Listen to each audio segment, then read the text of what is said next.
C'est toujours lorsque nous sommes prévenus à l'avance d'une catastrophe que nous n'y prenons pas garde. Triste paradoxe qui, dans certains cas, peut nous coûter cher, très cher. Je savais que la chose arriverait, mais je n'y avais pas pensé.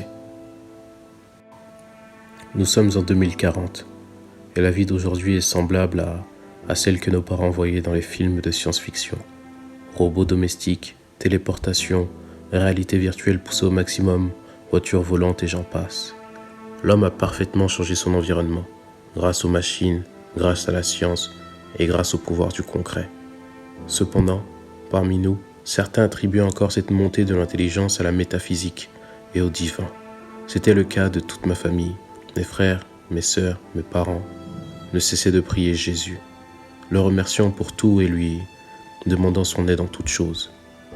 Je n'y croyais pas. Il ne cessait de me rabâcher que Jésus viendrait enlever son Église, ses enfants, qui auraient cru en lui pour leur faire éviter les tribulations et la souffrance des temps à venir. Cela ne m'intéressait pas du tout, et même, c'était une belle bande d'ahuris.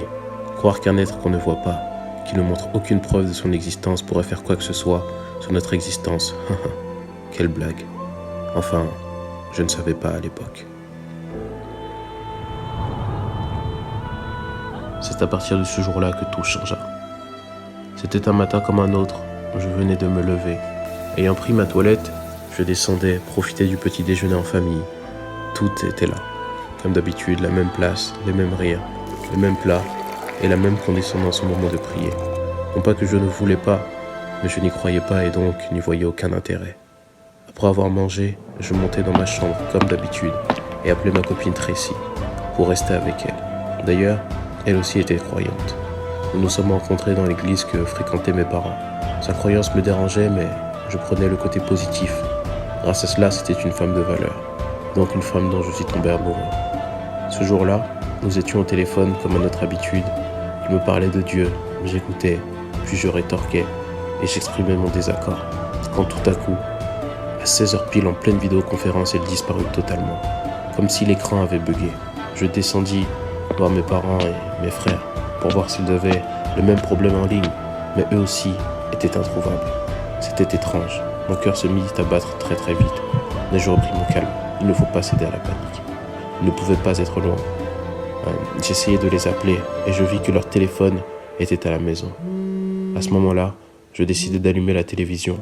Peut-être y avait-il des informations sur ce qui venait de se passer. Et à ce moment-là, l'on m'apprit la pire nouvelle de ma vie. Il ne s'agissait pas que de ma famille. Beaucoup de personnes disparurent au même moment et sans laisser de traces, et cela était inexplicable. Et paradoxalement, cela entraîna de nombreux morts, notamment sur la route, où certains disparurent alors même qu'ils étaient au volant de leur véhicule, ou d'autres, médecins, s'en allèrent au moment même où ils devaient opérer un patient. Une zizanie comme on en voit rarement. Je me mis à pleurer, et en me rappelant de ce que ma mère me racontait, chaque jour, je pris conscience que ce qui était annoncé était arrivé. Je me rappelais de leurs paroles, tout en restant statique et immobile, les yeux vides et froids. Quand je vis un mot déposé sur le fauteuil à côté de moi, j'avais tout perdu. Il ne me restait plus rien que ce mot mystérieux qui était là en face de moi. Mes parents qui, eux, avaient cru en Jésus et qui s'étaient réconciliés avec lui, étaient montés. Moi, qui avais tant lutté, il m'a laissé ici-bas. Et maintenant, la seule chose qu'il me reste à faire, c'est de lire ce fameux mot que mes parents m'ont laissé.